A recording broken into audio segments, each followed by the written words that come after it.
Hello வணக்கம், இது உங்கள் சிவி ஜோன். சொல்லணும் எப்படி இருக்கீங்க? இப்போ பார்த்தீங்கன்னா திவ்யா வந்துட்டு சாண்ட்ரா பற்றின விஷயங்களை அவங்களுடைய ஃப்ரெண்டு ரித்விகா கிட்டே வந்துட்டு ஒரு சில விஷயங்கள் பேசிகிட்டு இருக்காங்க. பிரச்சனை பற்றி பேசும்போது டப்புன்னு சாண்ட்ரா வராங்க, பயந்து ஓடுறாங்க.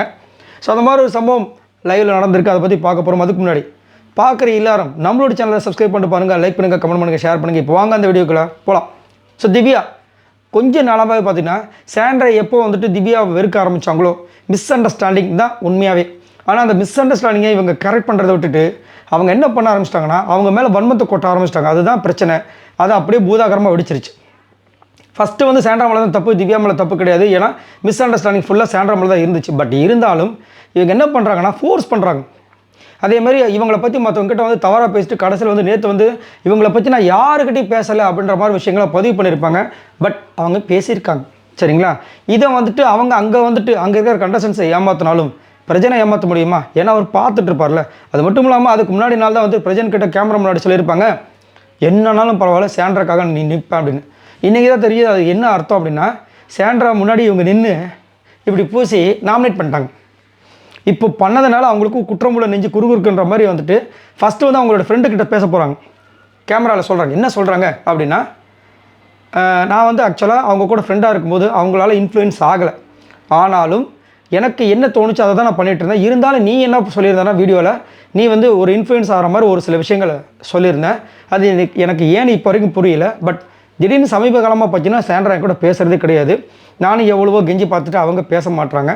அதை பற்றின யோசனை எனக்கு மைண்டுக்குள்ளே இருக்கிற காரணத்தை நான் என்ன பண்ணிட்டேன், அவங்கள இன்றைக்கி ஏன்னா அந்த விஷயம் எனக்கு என்னோடய கேமை பாதிக்குது, அதனால் நான் நாமினேட் பண்ணிட்டேன். இது சரியாக தப்பான்னு எனக்கு தெரியாது, இருந்தாலும் பாதிக்குன்னு சொல்லிட்டு நான் நாமினேட் பண்ணிட்டேன்னு சொல்லிவிட்டு பிரச்சனைனா அவங்களுடைய ஞாபகங்கள் என்னை வந்துட்டு ரொம்ப டிஸ்டர்ப் பண்ணிகிட்டே இருக்குது, அதனால தான் நான் நாமினேட் பண்ணிட்டேன் அவங்ககிட்ட சொல்லி முடிச்சுட்டு பிரஜன்கிட்ட இப்போ சொல்கிறாங்க.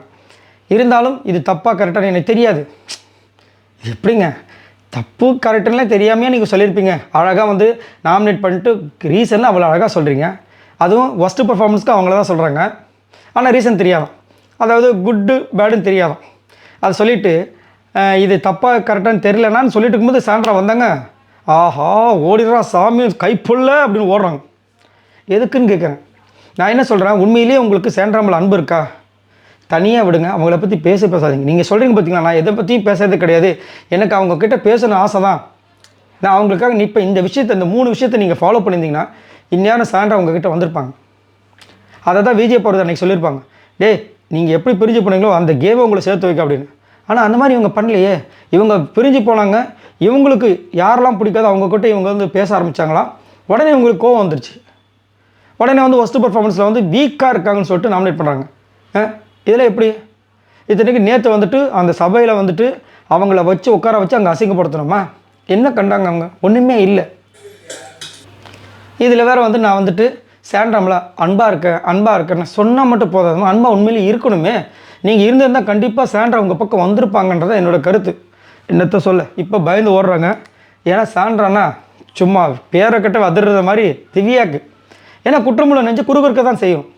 அதுக்குன்னு சாண்ட்ரா பண்ணுற விஷயங்கள் எல்லாம் நான் நியாயப்படுத்தலை. இவங்க உண்மையிலேயே சாண்ட்ரா மேலே அன்பாக இருந்திருந்தாங்கன்னா கண்டிப்பாக இதெல்லாம் பண்ணியிருக்க மாட்டாங்க.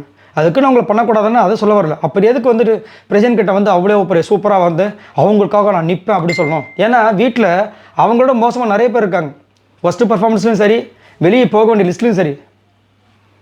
சரி, இதை பற்றி உங்களோட கருத்துக்களை சொல்லுங்கள். பாய் நண்பர்களே.